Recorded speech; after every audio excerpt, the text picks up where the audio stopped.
ডাউল খাওয়া নিষেধ। শরীর ফুলে যায় নাকি কি বললেন?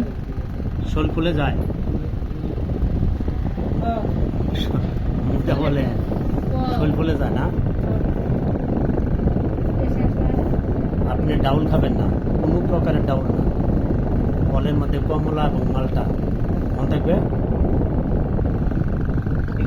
গরুর দুধ খায় নাকি আমরা?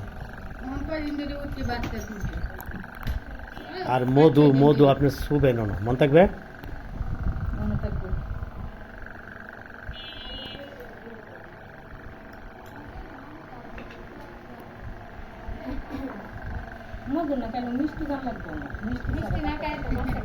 মিষ্টি না খাইলে কি হয়? একদম খারাপ মরবেন এখন। হ্যাঁ,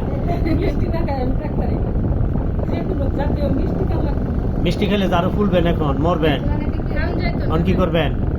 এই বিষের বোতল আছে, বিষের বোতল আছে এখানে, আনো তো বিষের বোতল দাও। বিষ খাবেন আপনি? আপনি বলেন, আমার সাথে কথা বলেন, কি বিষ খাবেন আপনি?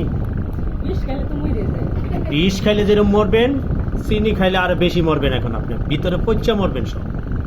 কোনটা করবেন?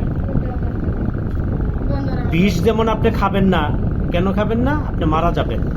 তাহলে আপনাকে মনে রাখতে হবে যে আমি যখন চিনি খাই তাহলে আমি মরমুই।